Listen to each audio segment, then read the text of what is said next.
प्रेक्षकांनो, ठरलं तर मग मालिका खूपच सुंदर वळणावरती चालली.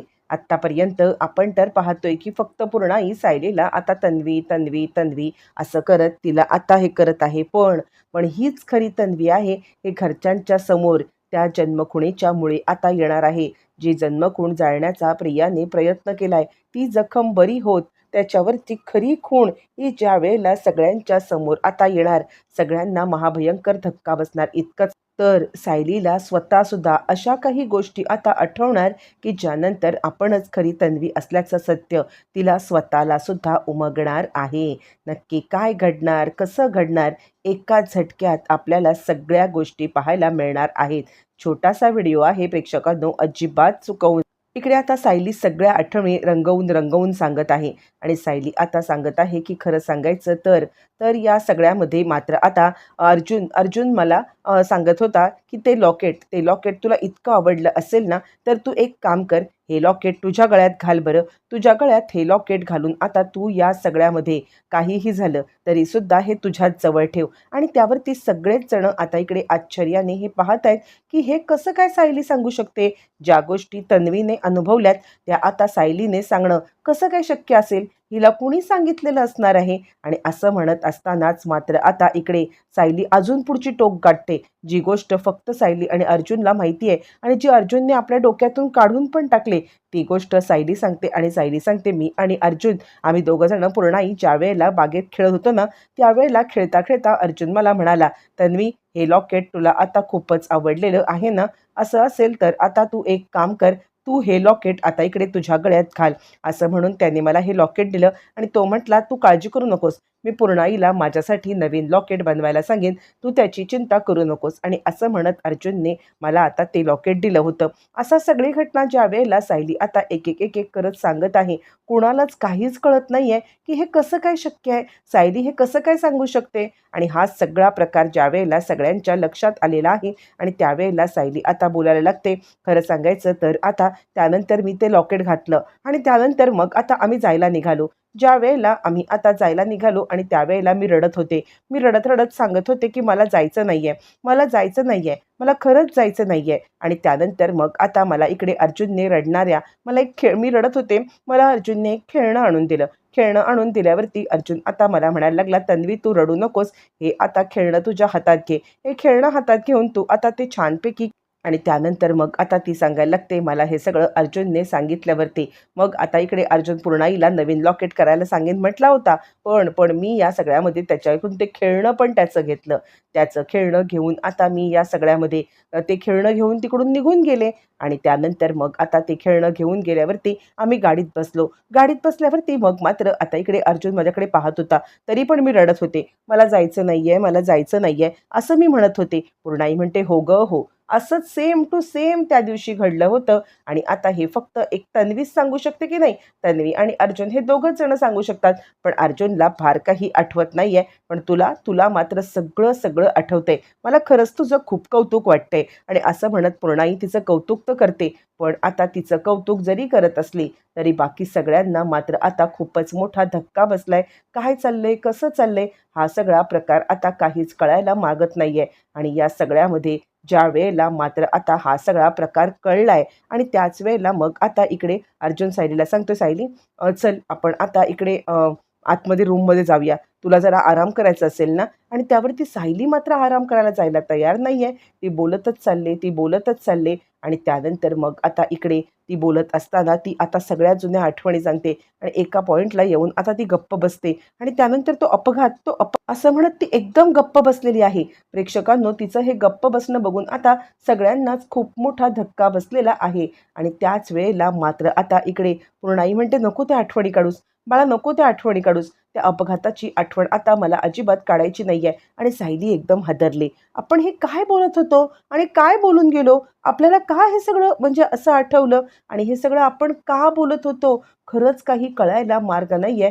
असं आता बोलत इकडे ती शांत झालेली आहे. त्यानंतर अर्जुन आता सायलीला घेऊन आणि तरी सुद्धा तिचं आता डोकं अजूनही दुखत आहे. आणि ती या सगळ्यामध्ये विचार करते, काय झालंय हे, मला मला काय होतंय खरंच मला कळत नाहीये. आणि आता मी आतमध्ये काय बोलले होते बाहेर, मी कसं काय तन्वीबद्दल इतकं सगळं जाणते. आणि असं म्हणत असता अर्जुन आता तिला सांगतोय, हे बघ तू शांत राहा, हे बघ ना, मला असं वाटते की तू खरंच तन्वीचा खूपच विचार करतेस आणि म्हणून कदाचित हे सगळं कोणाच्या तरी तोंडून ऐकलेलं तुला आता आठवते. पण तू नको ना, इतका विचार करू नको आणि जे काही आठवत आहे, जे काही आहे ना, ते सगळं सगळं सोडून दे. कोणत्याही प्रकारे आता मात्र स्वतःवरती तू बर्डन करून घेऊ नको. आणि असं म्हटल्यावरती मग मात्र या सगळ्यामध्ये आता इकडे लगेचच आता अर्जुन तिला जवळ घेतोय. सायली मात्र विचारच करत बसलेली आहे की काय करू, कसं करू? आणि त्यानंतर मग आता ती या सगळ्यामध्ये विचार करते, नाही, मला हे सगळं सत्य शोधूनच काढायला पाहिजे. आणि हे काय आहे, ती मुलगी मला का दिसते हे सुद्धा मला काही कळत नाहीये आणि ते कसं कळणार हे तिला समजत नाहीये. आणि त्यासाठी जर का आता सत्य शोधायचं असेल तर मला माझ्या भूतकाळात जायला पाहिजे, हा ती विचार करते. बरं, तोपर्यंत ती सांगते, आपण आता एक काम करूया का, आश्रमात एखादी फेरी मारून येऊया का? आणि त्यावरती अर्जुन म्हणतो, नक्कीच, तुला जर का बरं वाटत असेल ना तर आपण आश्रमात नक्की जाऊया. असं म्हणत दोघं जण आश्रमात जाण्यासाठी तयार होतात. पण त्याच वेळी इकडे आता कोर्टाच्या बाहेर ज्या वेळेला चैतन्यने सचिनला पाहिलंय तेव्हा तो विचार करतो, सचिन नक्की कोणती केस लढत आहे किंवा सचिन या सगळ्यामध्ये काय केस लढत आहे हे आता आपल्याला पाहायला पाहिजे. म्हणून तो कोर्टामध्ये आतमध्ये गेलाय. आतमध्ये गेल्यावरती त्याला आता समजलंय की सचिन जी केस लढतोय ती दुसरी तिसरी कसलीही नाहीये, ती महिपत शिकरेची केस आहे. आणि सचिनने दोन्ही वकिलांना खरेदी केले. दोन्ही वकिलांना खरेदी करून सचिनने या सगळ्यामध्ये त्यांना आता सांगितलेलं आहे की काहीही झालं तरी सुद्धा आता इकडे ही केस तुम्ही फक्त विरोधी करायचा प्रयत्न करायचा, पण तुम्ही विरोधात अजिबात जायचं नाहीये. आणि त्याचसाठी सचिनने त्याला दिलेले पैसे पण चैतन्याने पाहिले आणि त्याचाच परिणाम आता मात्र हा झालेला आहे की या सगळ्यामध्ये काहीही झालं तरी सुद्धा मात्र आता इकडे केसचा निकाल बाजूने लागलेला आहे, तो म्हणजे महिपतच्या बाजूने निकाल लागल्यावरती आता मात्र इकडे चैतन्य धावत पळत घरी आलाय. घरी आल्यावरती चैतन्य सगळी गोष्ट सांगतोय आणि आता या सचिनने केलेले कारनामे पण सांगतोय. ज्या वेळेला सचिनने केलेले कारनामे आता मात्र समजलेत अर्जुनला, तर इतका मोठा धक्का बसलाय. रागारागात अर्जुन आता सांगतोय, सचिनने हे सगळं का केलं असेल? सचिन त्या महिपतला मदत करतोय. 100% साक्षी आणि सचिन हे दोघं जण मिळून हे सगळं करतायत. त्यावरती प्रताप म्हणतोय, पहिल्यागळ्यात पहिले साक्षीला पकडून दिलं पाहिजे. जर साक्षी पकडून गेली ना तरच आता पुढचा डाव आपल्याला खेळता येईल. असं म्हटल्यावरती मग आता इकडे अर्जुन सांगायला लागतोय, हो, या सचिनला धडा शिकवायलाच पाहिजे. बरं, तोपर्यंत सायली आता विचार करते, काय करू मी आता या सगळ्यामध्ये? आश्रमात जायचं बोलू का? कारण ऑलरेडी अर्जुन सर या सगळ्या गडबडीमध्ये आहेत आणि त्याच्यातच मी आता जर का माझ्याबद्दल काही बोलले मग मात्र काहीच खरं नाहीये. म्हणजे उगाचच अर्जुन सरांना टेन्शन येईल, ते काही नाहीये. मी या सगळ्यामध्ये एकटीच जाऊ का आश्रमात जाऊन आता मी या सगळ्यामध्ये हे करू का? आणि तेव्हाच तिला ते लॉकेट आठवतं आणि लॉकेट घातल्यावरती तिला विचार येतो की का मला असं वाटतंय की याआधी सुद्धा आता मी हे लॉकेट कधीतरी घातलं होतं.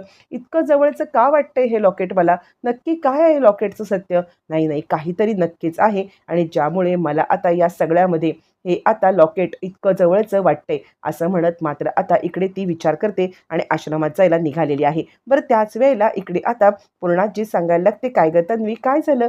कसला विचार तू आता करत बसलेली आहेस? असं काय घडलंय? काय झालंय? तुला काही त्रास होतोय का?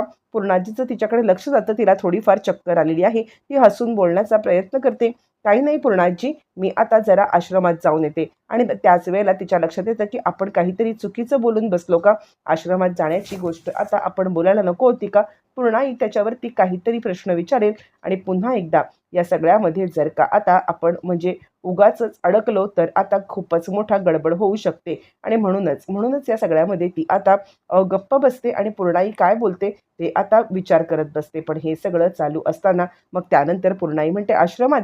अगं मधुभाऊंना, पण सायली गेले ना मधुभाऊंच्या सोबत, मग तुला कशाला जायला पाहिजे?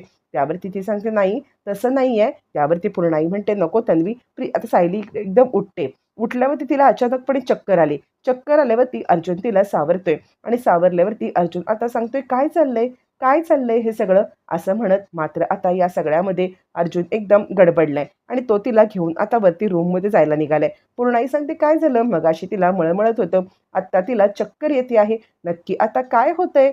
तन्वी काय होतंय? डॉक्टरांना बोलव ना. अश्विन, तू चेक कर ना. अश्विन म्हणतो, हो पूर्णाजी, मी चेक करतोय. पूर्णाई काही ऐकायला तयार नाहीये. आत्ताच्या आत्ता तन्वीला घेऊन माझ्या रूममध्ये चल आणि तिला चेक कर, तिला काय झालंय हे मला कळलंच. असं म्हणत पूर्णाईच्या रूममध्ये सायलीला जेव्हा आणलं जातं आणि त्यावेळेला सायली आता पाय समोर करून इकडे बसते आणि सगळेजण ती पायावरची खूण पाहायला लागतात आणि त्या आणि त्यानंतर मात्र आता इकडे पूर्णाई सांगायला लागते काय झालं, ही तर तिच्या पायावरची खूण आहे.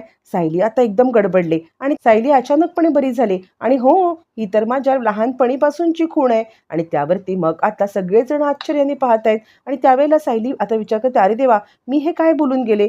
छोट्या तन्वीच्या पायावरती आता इकडे खूण नसणार आहे ना. आणि सगळेच जण एकमेकांकडे पाहायला लागलेत.